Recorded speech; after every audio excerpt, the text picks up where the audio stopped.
എന്നാല് ഇതിങ്ങനെ പരസ്യമായിട്ട് പേരോട് പറഞ്ഞാല് പേരോടിനെ ഒന്ന് അടക്കിയിരുത്തണ്ടേ? അതിന് നമ്മളെ നാദാപുരത്ത് വരുന്ന നമ്മളെ ഷാർജയിൽ നിന്ന് വരുന്ന സെലഫി ഉണ്ടല്ലോ, മൂപ്പര് നുണച്ചാക്ക് കെട്ടയക്കാൻ പോവാണ് എന്ന് അയാൾ എന്നെ പറയുന്നു. ഒന്ന് ആദ്യം കേട്ടോളി. മുമ്പിൽ ഈ ഓരോ നുണച്ചാക്കുകൾ ഇങ്ങനെ ഓരോന്നിങ്ങനെ പൊട്ടിച്ച് കയ്യിൽ തരികയാണ്. മുമ്പിൽ ഈ ഓരോ നുണച്ചാക്കുകൾ ഇങ്ങനെ ഓരോന്നിങ്ങനെ പൊട്ടിച്ച് കയ്യിൽ തരികയാണ്. മൂപ്പര് ഓരോ നുണച്ചാക്ക് ഹോൾസെയിലായിട്ട് കൊണ്ടുവന്നത് പൊട്ടിച്ച് ഇങ്ങനെ കയ്യിൽ തരികയാണ്. കളവേ പറയുമല്ലോ. അപ്പൊ മൗലവിമാരെല്ലാരും കൂടി തെരഞ്ഞെടുത്ത് എന്ത് ഇയാള് തന്നെയാണ് നുണ പറയാൻ ഏറ്റവും നല്ലതെന്നുള്ളത് കൊണ്ട് നാദാപുരത്ത് വന്നിട്ട് മൗലവി ഒന്ന് വെച്ചുകൊടുത്താ പോലെ എന്നെ പറ്റി നുണ പറയുന്നത്. അബൂദാബിയില് അവിടുത്തെ സുന്നികളുടെ കയ്യിൽ നിന്ന് ഈ പേരോട് പോയിട്ട് എന്തു ചെയ്യുന്നു? ഫിത്ർ സക്കാത്ത് ഇവിടെ പണമായിട്ട് വാങ്ങാൻ പാടില്ല, മുജാഹിദിന്റെ പരിപാടിയാണ്, സംഘടിതമായിട്ട് പറ്റില്ല എന്നൊക്കെ പറയുന്ന പേരോട് അവിടെ വെച്ചതാ ഓരോരുത്തരുടെ കയ്യിൽ നിന്നും 15 ദിർഹം വീതം ഫിത്ർ സക്കാത്തിന്റെ സംഖ്യ ഈടാക്കിയിട്ട് അത് സിറാജുൽ ഹുദയിലേക്ക് അക്കൊല്ലത്തെ ആ ഫണ്ട് സിറാജുൽ ഹുദയിലേക്ക് കൊണ്ടുവന്നു. കേട്ടില്ലേ? ഇതിനിപ്പോ ഞാൻ മറുപടി പറഞ്ഞാല് അയാൾക്ക് വിശ്വാസാവൂല. അതുകൊണ്ട് അയാളെ നാവുകൊണ്ട് തന്നെ അതിനൊരു മറുപടി അറിയിക്കാം എന്ന് വെച്ചോട്ടാ മോനെ. നുണ കണ്ടോ?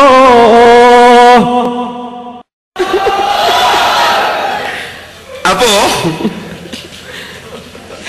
ഇനി മൂപ്പര് ഇതിന്റെ തെളിവ് പറയുന്നുണ്ട്. അതാ രസം. ഞാൻ അബൂദാബിയിൽ നിന്ന് 15 ദിർഹം ഫിത്ർ സക്കാത്തിന്റെ പിരിച്ചിട്ട് സിറാജുൽ ഹുദയുടെ ഫണ്ടിലേക്ക് ഒരു കൊല്ലം കൊണ്ടുവന്നല്ലോ. അതിന് മൂപ്പര് തെളിവിന് വേണ്ടിയിട്ടുണ്ട് ഒരു സാധനത്തിന് ഹാജരാക്കും. അതാ ഇനി ഞാൻ പറയാൻ പോകുന്നത്. പണ്ടൊരാൾ പറഞ്ഞ പോലെ ബേപ്പിംഗ് ഗുരുവിന് കാഞ്ഞിരക്കുരു സാക്ഷി എന്ന് പറഞ്ഞ മാതിരി മൂപ്പര് ഒരു സാക്ഷിനെ കൊണ്ടുവരുന്നുണ്ട്. അതൊന്ന് കണ്ടോളിങ്ങളെ സാക്ഷീനെ എന്ന് വെച്ചോട്ടാ പോലെ.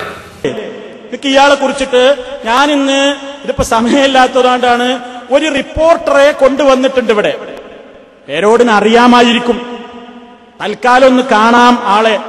നിങ്ങൾക്ക് ക്യാമറയിൽ കാണാം. അതാ ആ കണ്ണട വെച്ച് തൊപ്പി വെച്ച ആള്. അത് ആരാന്ന് ഞാൻ പറയേണ്ടതില്ല, പേരോട് കണ്ടിട്ട് അടുത്ത പ്രസംഗത്തിൽ പറയട്ടെ ആരാണ്. അയാൾ ആരാണെന്ന് ഞാൻ പറയണമെങ്കിൽ എനിക്ക് അയാളെ പരിചയം വേണ്ടേ? ഞാൻ അയാളെ യാതൊരു പരിചയവും ഇല്ല.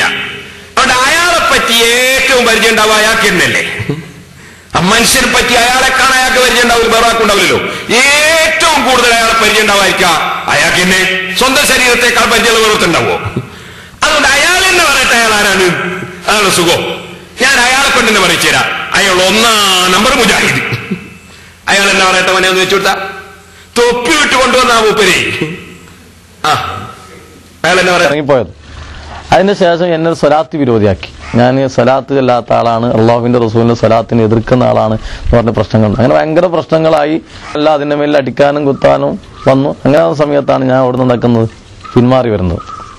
അപ്പൊ ചുരുക്കി പറഞ്ഞാൽ ഇതൊക്കെ എന്റെ ജീവിതത്തിൽ അന്നും ഞാൻ സുന്നികളുള്ള സമയത്താണ്. ഞാൻ മുജാഹിദ് പ്രസ്ഥാനത്തിലേക്ക് വരുന്നതിന്റെ മുമ്പുള്ള അനുഭവങ്ങളാണ് ഇതൊക്കെ.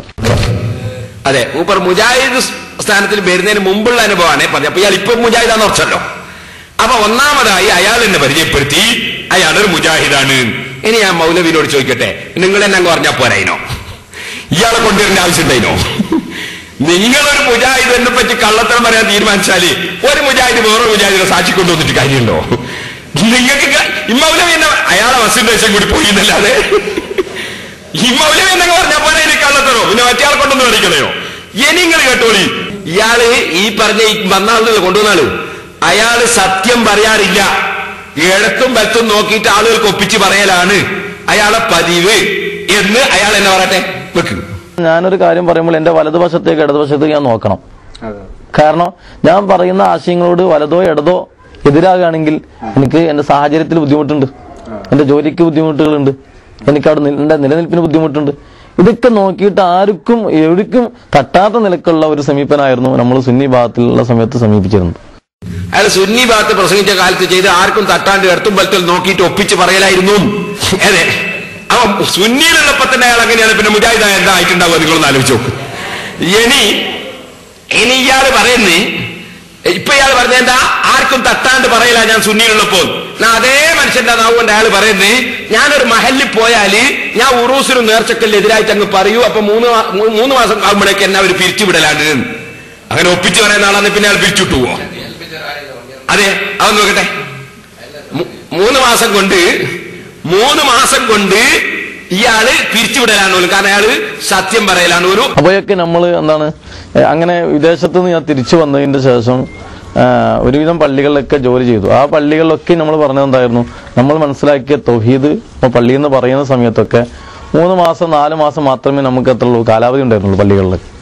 കാരണം തൗഹീദ് ഉറച്ചു പറയുമ്പോൾ, ഉദാഹരണത്തിന് നമ്മളെ നാട്ടിൽ നടന്നുകൊണ്ടിരിക്കുന്ന ഈ ഉറൂസുകൾ, നേർച്ചകൾ, അതുപോലെ തന്നെ കുത്തുബിയത്ത്, റാത്തീബ്, അതുപോലെ ഹദ്ദാദ് പോലത്തെ കാര്യങ്ങളെ സംബന്ധിച്ചൊക്കെ അതിന്റെ യഥാർത്ഥ വശങ്ങൾ നമ്മൾ പറയുമ്പോൾ ആളുകൾ അതിനെപ്പറ്റി മനസ്സിലാക്കിയത് ഇദ്ദേഹം എന്താണ് ഒരു സുന്നിയല്ലാത്ത പ്രസ്ഥാനക്കാരനാണെന്ന് അവകാശപ്പെട്ടിട്ടാണ് നമ്മൾ പുറത്താക്കിയിരുന്നത്. ശരിക്കും അങ്ങനെ 3 മാസം നിൽക്കുമ്പോ ഇയാൾ സത്യം പറയുമ്പോ ഇയാൾ പുറത്താക്കലാണ് പോലും. ആദ്യം നേരത്തെ അയാൾ ഞാൻ പറഞ്ഞ് ഞാൻ സുന്നിയിലുള്ള സമയത്ത് എടുത്തുമ്പോഴത്തെ നോക്കിയിട്ട് ഒപ്പിച്ച് പറയലാണ്. ഇപ്പൊ ഇയാൾ പറയുന്നത് സുന്നിയുടെ പള്ളിയിൽ നിൽക്കുമ്പോ ഞാൻ സത്യം തുറന്ന് പറയുമ്പോ 3 മാസം കഴിയുമ്പോൾ ഓരോ സ്ഥലത്തും പുറത്താക്കലാണ്. ഇതിലേതാ ശരി? ആദ്യം പറഞ്ഞോ ശരി, രണ്ടാമത് പറഞ്ഞോ ശരി. ഇനി ഇയാൾ കള്ളത്തരം പറയുന്നേട്ടോളെ ഇയാള് പറയുന്നത് ഇയാളെ കള്ളത്തരങ്ങളാ പറയാൻ പോകുന്നത്. ഇയാള് പറയുന്നത് വ്യക്തിപരമായി പേരോട് ഹുസൈൻ സലഫീനെ വ്യക്തിപരമായിട്ട് പേരോട് പറഞ്ഞാളാണ്. അപ്പൊ അതുകൊണ്ട് തന്നെ പേരോടിനെ വ്യക്തിപരമായിട്ട് പലതും പറയാൻ നമ്മൾ തീരുമാനിച്ചതാണ്. ഇങ്ങനെ വ്യക്തിപരമായിട്ട് സലഫീനെ പേരോട് പലതും പറയുന്നത്. അപ്പൊ അതിന് പകരം പേരോടിനെ വ്യക്തിപരമായിട്ട് പറയാൻ തീരുമാനിച്ചതാണ് എന്ന് അയാൾ എന്നെ പറയുന്നു കേട്ടോളി. ഈ ഹുസൈൻ സലഫിയെ സംബന്ധിച്ച് കുറെ വ്യക്തിപരമായിട്ട് അദ്ദേഹം ആക്ഷേപിക്കുന്നുണ്ട്. അത് കേട്ടത് നമുക്ക് മാനസികമായി വളരെ വിഷമമുണ്ട്. മാത്രമല്ല ഹുസൈൻ സലഫിയെ സംബന്ധിച്ച് അങ്ങനെ വ്യക്തിപരമായി അദ്ദേഹം ആക്ഷേപിക്കാൻ ഇനി മുന്നോട്ട് വരികയാണെങ്കിൽ അദ്ദേഹത്തിനെ സംബന്ധിച്ച് കുറെ വ്യക്തിപരമായ കാര്യങ്ങൾ നമുക്കും പറയാനുണ്ട്. അതെ, അപ്പൊ ഹുസൈൻ സലഫിനെ പറ്റി വ്യക്തിപരമായിട്ട് ഞാനൊന്നും പറയുകയാണെങ്കിൽ എന്നെ പറ്റി വ്യക്തിപരമായിട്ട് പലതും പറയാനുണ്ട്. അങ്ങനെയാണ് മൂപ്പർ ഇത് പറയാൻ ഒരുങ്ങിയത് എന്ന്. ഇത് ഒരുങ്ങാനുള്ള കാരണം മൂപ്പര് പറയും. ഓരോന്നിനോട് കാരണം പുളി നിർബന്ധമാകുന്ന കാരണങ്ങൾ എന്നൊക്കെ പറഞ്ഞ പോലെ മൂപ്പർക്ക് ഈ കള്ളത്തരം പറയാനുണ്ടായ കാരണം എന്താണ്, അതാണ് ഇപ്പൊ പറഞ്ഞത്. എന്നാൽ ഇയാൾ പച്ച കള്ളത്തരം സംഘടനയെ പറ്റി പറയാൻ നിങ്ങൾ നോട്ടു. ഇപ്പറഞ്ഞ ഈ തൊപ്പിട്ട കളു പറയുന്നുണ്ടല്ലോ നുണയൻ. ഈ നുണയൻ അയാള് സംഘടനയെ പറ്റി, ഏത് സംഘടന? സുന്നിന്റെ 2 സംഘടനയും SSFനെയും SKSFനെയും രണ്ടിനെയും പറയാം. എങ്ങനെ പറഞ്ഞോ? ഇയാൾ പറയുന്നത് SSFും വളർന്നിട്ടുണ്ട്, SKSFും വളർന്നിട്ടുണ്ട്. കേരളത്തിലുള്ള എല്ലാവർക്കും അറിയാം 2 സംഘടന ഇതുവരെ വളർന്നിട്ടില്ല. SSF ഒരിക്കലും വളർന്നിട്ടില്ല, SKSFും വളർന്നിട്ടില്ല. വളർന്നിട്ടുണ്ടെങ്കിൽ ഇയാൾ പറയട്ടെ, പ്രസിഡന്റ് സെക്രട്ടറി ഒക്കെ എവിടെയാ പോയെന്ന് എന്തായതും ഇയാൾ പറയട്ടെ. അടുത്ത പ്രസംഗത്തിലല്ലേ സെൽഫി പറയട്ടെ. അപ്പൊ SKSFും ഇതുവരെ വളർന്നിട്ടില്ല, SSFും വളർന്നിട്ടില്ല. എല്ലാവർക്കും അറിയാം. ഞാൻ SKSFിന്റെ ആളൊന്നുമല്ല, പക്ഷെ ഇല്ലാത്ത പറയില്ല. അപ്പൊ അതുകൊണ്ട് ഞാൻ പറയാം 2ഉം വളർന്നിട്ടില്ല. ഇയാൾ പറഞ്ഞ് 2 സംഘടനയും പിളർന്നിരിക്കുന്നു. അന്ന് വെച്ചു കൊടുത്താട്ടെ, ഇയാളെ സത്യത്തിന്റെ കോലമൊന്ന് കാണല്ലോ. തുടങ്ങുന്നത് SSF വളർന്ന സമയത്ത്, SSFും SKSFും വളർന്ന സമയത്ത് പോലും, അതെ, SSFും SKSFും വളർന്ന സമയത്ത് 2ഉം ഉണ്ടായിട്ടില്ല എന്നുള്ള കേരളത്തിലുള്ള എല്ലാവർക്കും അറിയാം. ഇനി കേൾക്കണോ? ഇയാൾ പറയുന്നത് അബുദാബിയിലൊക്കെ SYSന്റെ ക്ലാസ് ഇയാളാ നടത്തല്. ഒരു കള്ളത്തോ ഒന്ന് വെച്ചുകൊടുത്ത്. പിന്നെ ഞാനൊരു നേരത്തെ സുന്നി പ്രവർത്തനായി അറിയപ്പെട്ടതിന്റെ പേരിൽ അവിടെ അബുദാബി ഈ SYSന്റെ കീഴിലുള്ള ഒരുവിധം ക്ലാസ്സുകൾ, പ്രത്യേകിച്ച് അബുദാബി പിന്നെ ബനിയാസി ഏരിയകളിലുള്ള ക്ലാസ്സുകളൊക്കെ, SYSന്റെ കീഴിലുള്ള ക്ലാസ്സുകളൊക്കെ ഞാൻ എടുത്തുകൊണ്ടിരുന്നത്. SYSന്റെ കീഴിലുള്ള ക്ലാസ്സുകളൊക്കെ അയാളാണ് പോലും എടുത്തിരുന്നത്. എന്റെ ഈ CD അബുദാബിയിൽ എത്തുമല്ലോ, ഇയാളായിരുന്നല്ലോ അബുദാബിയിലെ SYSന്റെ ക്ലാസ് ഒക്കെ എടുത്തിരുന്നത്. ബനിയാസിൽ ബസ് അബുദാബിയിലൊക്കെ ഇയാളാണ് എടുത്തിരുന്നത്. പിന്നെ അയാൾ പറഞ്ഞതറിയോ, സുന്നി പ്രവർത്തനായി അറിയപ്പെട്ടിരുന്ന കാലത്ത് അതിനൊരു പേപ്പർ ഹാജരാക്കുവോ? അറിയപ്പെട്ടെന്ന് ഏതൊരു പേപ്പറിൽ ഉണ്ടാവില്ലേ? അല്ലെങ്കിൽ മൂപ്പര് ഏതൊക്കെ ഒരു സമ്മേളനം ഉദ്ഘാടനം ചെയ്യായിട്ട് നമുക്ക് കാണിച്ചു തരുമോ ഒരു CD? സുന്നി പ്രവർത്തകനായിട്ട് അറിയപ്പെട്ട ആളാണ് മൂപ്പര്. ആരാ അറിയപ്പെട്ടത്? മൂപ്പര് അറിഞ്ഞില്ലേ? വേറെ അറിഞ്ഞിന്? വേറെ ആരും അറിഞ്ഞില്ല, അയാളെന്നെ അറിഞ്ഞിട്ടുള്ളൂ ആ വിഷയം. എന്നാലേ മൂപ്പര് കള്ളത്തിന് എന്നെ പറ്റി കളവറിയാണ്. കളവ് പാളിപ്പോയതായാലും ഞാൻ പറയാൻ പോകുന്നത്. പാളിപ്പോയ എങ്ങനെ അറിയോ? ഇയാള് പറയുന്നത് കള്ളത്തരം പറയുന്ന കോലാണ്. എന്നാ സെൽഫിയോട് തന്നെ ചോദിച്ചു വെച്ചൂടെ, അയാൾക്ക് കള്ളത്തരം പറയാൻ അറിയാം. എന്നാ അയാളോട് ചോദിച്ചു വെച്ചൂടെ ഇയാൾക്ക് എങ്ങനെ പറയേണ്ടത്?